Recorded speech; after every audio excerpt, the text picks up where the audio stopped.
What is up, people and patrons of the night? It is your boy, the Horrorlander, your number one favorite horror hero.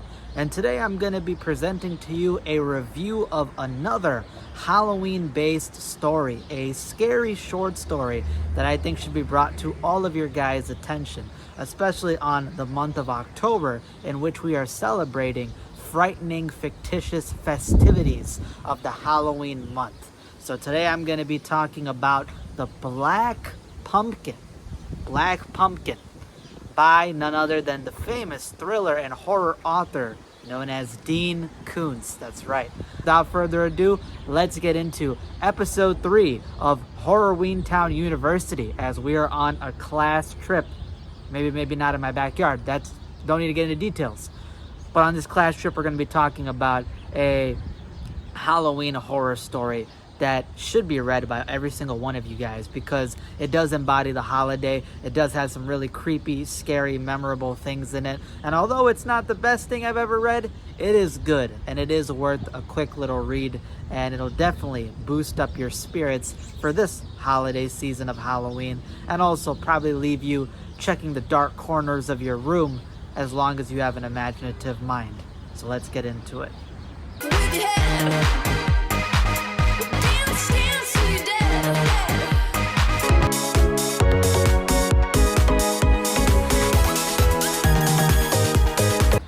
So The Black Pumpkin by Dean Koontz is a short story that I read in the short story collection called October Dreams. October Dreams, as the name says, is a short story collection by a bunch of different authors which have Halloween and October-based horror stories. And this short story, The Black Pumpkin, I believe was also adapted into another short story collection specifically tied to Dean Koontz called Strange Highways, which I had plans on reading. So the fact that I got to read a short story that's from there means that I've already knocked one off the list. So hopefully that'll be a quicker read for me to get to. The Black Pumpkin opens up with the main character, a middle school protagonist named Tommy. Tommy is a very sheepish, shy, kind of paranoid kid, and that's because he's had a rough childhood growing up. His parents are very pretentious. His dad is a senator who's trying to increase his political influence, and a lot of the time, him and his older brother Frank are often neglected. The parents will host these very lavish parties and tell the kids to go in their rooms and not make a peep, not make a sound, just so they can basically avoid embarrassing the family, kind of treating them as nuisances. And it's described that his parents often take out their anger on Tommy. He's a weaker, more embarrassing child than their star dream kid Frank. So he ends up basically being the black sheep of the family. And his older brother Frank is a dickhead as well. His older brother Frank is often bullying him, picking him up, beating him up. So Tommy has just gotten the short end of the stick throughout his entire life. And you get introduced to the suburb that he lives in, the neighborhood that he comes from, because they are big Halloween celebrators over in this town. And him and his brother are going to go pick up a pumpkin to bring home and make a jack-o'-lantern out of. However, as they get to the part of the town that does often have this giant acre land where they sell all the different pumpkins that are farmed from the fields and brought up, they actually decide, you know what, we're not just going to get any normal pumpkin. We're going to go get a carved jack-o'-lantern pumpkin from this famous kind of urban legend carver of the town. This carver is a very famous person in the town because he's known to carve some very intricately detailed jack-o'-lanterns. They are extremely detailed. They look like something that should be put up in a museum. The carver knows how to make detailed carvings, how to layer the features so it actually looks like an actual face of a being that's on the pumpkin, not just some quickly made jack-o'-lantern. And the way that he can create all different features, highly detailed teeth, 3D models, layered eyes, it's all very, very cool stuff.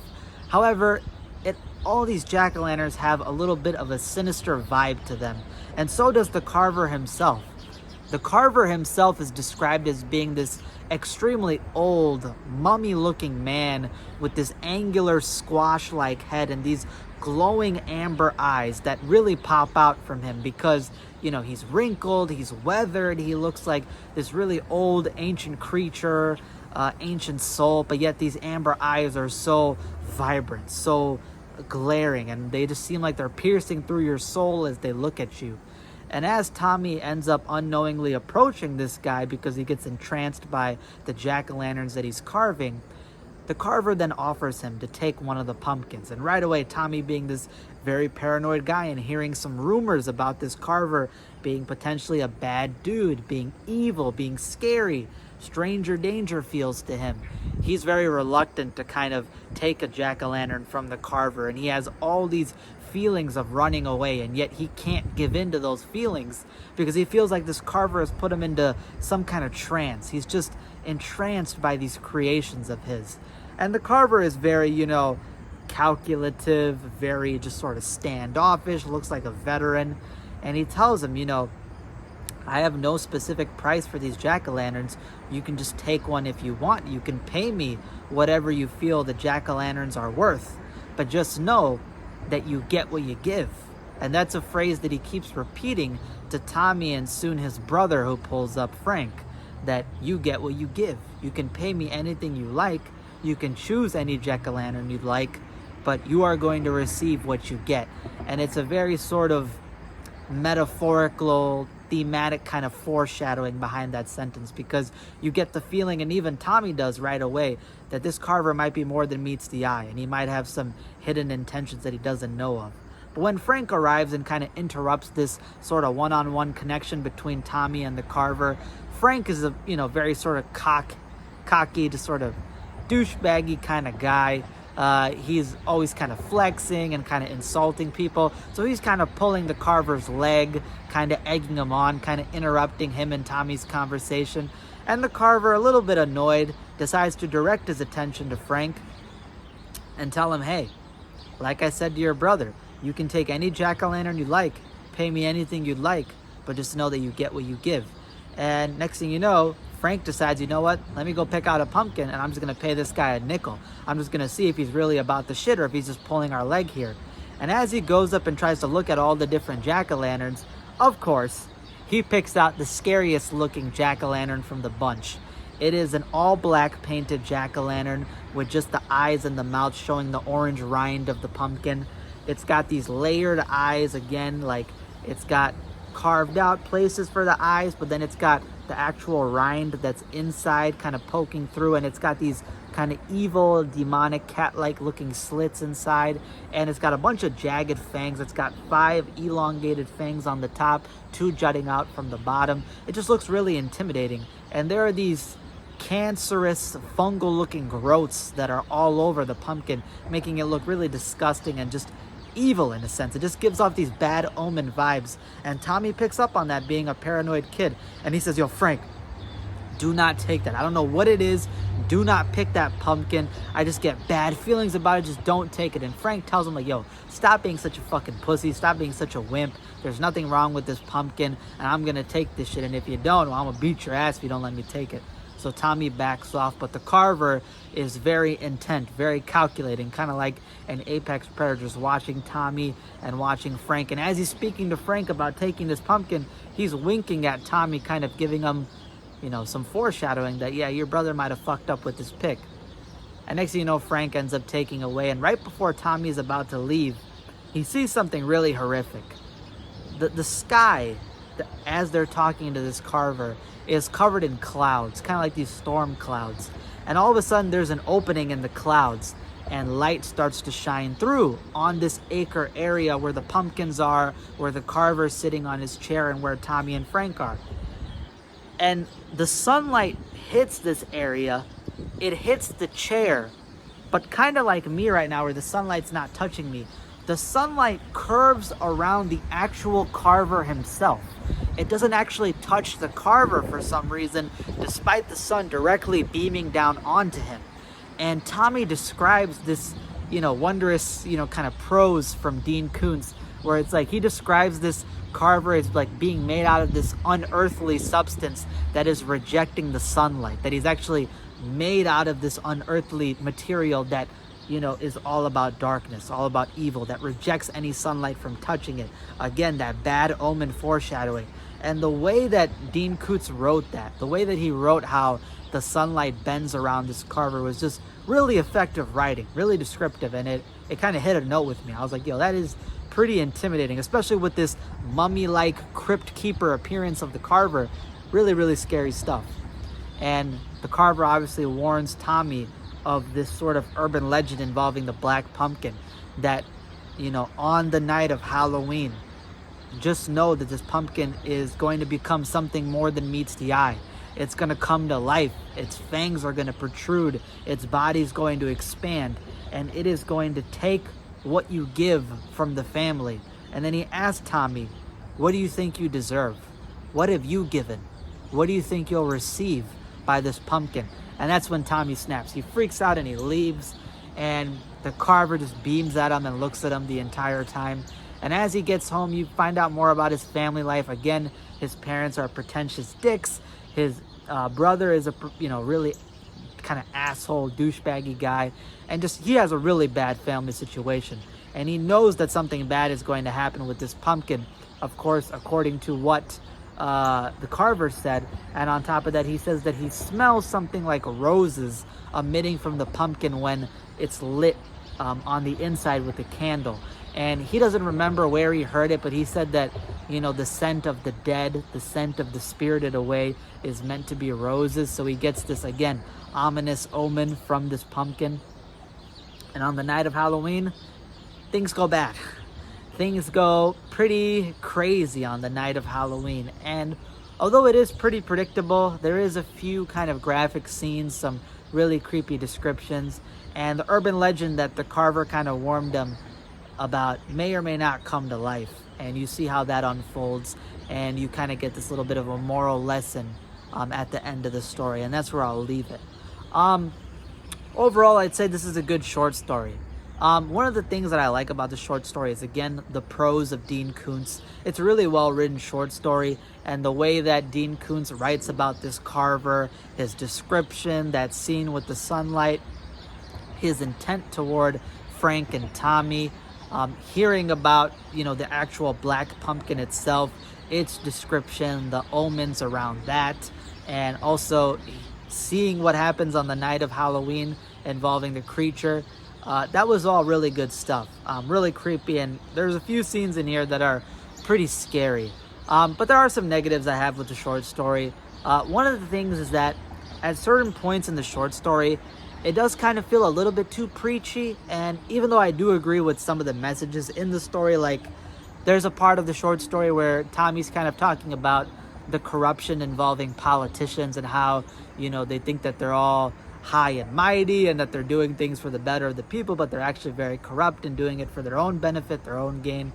That's something that a lot of people, a lot of everyday people can relate to, but it did feel a little bit out of place in the story. It kind of felt like Dean Koontz was harping on it a little bit too much, and I wish that that time was actually put in to build up the mystery of the pumpkin itself. So you got a little bit of preachy stuff going on there, and you got another thing involving his brother Frank, which I thought was a little bit strange, where Tommy's talking about how, like, Frank is the complete opposite of him, which is fine, but he's talking about how, like, Frank is super into, like, horror movies and gore and schlock and stuff, and how Tommy, while watching a movie, is often rooting for the victim to get out of the situation, but Frank, on the other hand, is always rooting for the killer to get the victim, and how he's always looking for the most violent kills, the most gore to happen, the most terrifying stuff to happen in the movie. And it kind of eggs you on that that's what makes Frank a bad person. And I'm just sitting there like, bro, that's just called being a fucking horror fan. I mean, if you're a fucking horror fan out there, if you're watching a slasher movie, 90%, 95% of horror fans are rooting for the killer, because you came there to watch horror. You came there to watch gore. You came there to watch schlock. You want there to be good kills in the movie. You want the killer to be effective. So that's just called being a horror fan. That's what you expect when you read a horror or you watch horror movies. So I remember reading that, and I'm like, what the fuck is Dean Koontz trying to egg on here? Like, I get he's just talking about two different characters and how they juxtapose each other, but just seeing him kind of preach about, like, oh, rooting for the bad guy in horror movies, oh, that makes him a bad person, oh, looking at kills and gore, it's like, duh, yeah, in reality that makes you a bad person if you were doing that in like a real life situation.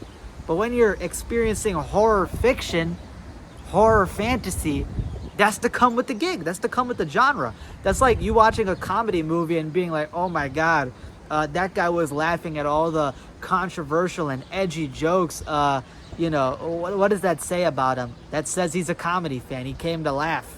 If you're laughing at some controversial shit, that's the point of a comedy.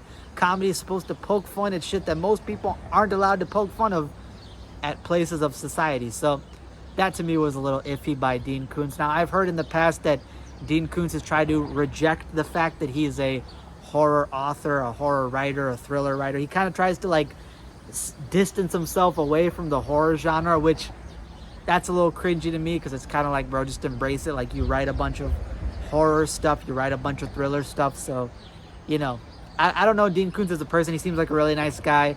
Again, he's a talented writer for sure. His prose is really good, but some of the stuff that he was kind of egging on was a little bit cringe. Another thing about the story is that it's extremely predictable. I kind of wish that there was more to the story, that there was actually more going on, and maybe there was more mystery held, because the fact that the urban legend is kind of spoiled by the Carver, the fact that some of the stuff that happens is like very to the point, bare basic, I thought that was a little bit disappointing. It kind of felt like you could have built up more mystery, built up more hype, built up more momentum and tension than there actually was. And the ending of the story, again, very predictable, sort of like a moral lesson kind of thing, which is fine for an urban legend format of a story, but I kind of wish the story had a little bit more going on to it. But nonetheless, it's still a good story. I still think that it's a quick read. You'll enjoy it. You'll have a fun time, especially if you're looking for a nice Halloween read. I can imagine like you being in your crib, you being in the living room, just chilling. You got the fireplace up and running. You got obviously, dark and dim lighting. You maybe got like a night lamp by you, and you're reading this story on like an October night. It's really going to hit the spot. It's going to be pretty creepy for you. And if you're a fan of Dean Koontz, I think this won't be an exception. I think you'll like this short story overall. So what score would I give this short story? I'd probably give The Black Pumpkin by Dean Koontz a 7.5 out of 10. It's a pretty good short story. Maybe depending on my mood, I might give it like an 8 out of 10. But I think 7.5 out of 10 is pretty fair. It's a pretty good short story. It's fun enough. You'll have a good time. I definitely think it was lackluster in certain places. It could have been cleaned up better. Less sort of preachy rambling and more so focusing on the mystery aspect of the story. But nonetheless, still a good tale. So it gets a recommendation out of me. And again, this is Halloween Town University. If you want to experience Halloween at its best, you got a terrifying looking jack-o'-lantern. You got this evil mummy-like urban legend Carver. You got this, nice setting of a creepy Halloween night in a dysfunctional household. And you got the main villain, which is revealed in the climax of the story, which that whole scene is very terrifying. I didn't want to spoil anything, but the way it's written is very scary. And that part was effective. I just wish there was more of that. If there was more of that, I'd probably give this story like a flat out very good to great. So yeah, overall, this qualifies for a Halloween Town classic. And I definitely recommend you guys check it out this month. Go pick up October Dreams. Go pick up Strange Highways. And if you do, you can give this one a read, as well as other stories. Especially if you pick up October Dreams, there's going to be plenty other Halloween stories, which maybe not I'll cover. We'll see. That's all I got for today. Hope you guys enjoyed. If you did, hit that subscribe button down below and hit that like button and comment down below. What are your thoughts and opinions? Have you read this short story? Have you not? What are some of your favorite Halloween short stories? And hit that post notification bell to make sure you don't miss any content going forward. That's all I got for today. Hope you guys enjoyed, and stay tuned for more content to come. Class is done. Peace out.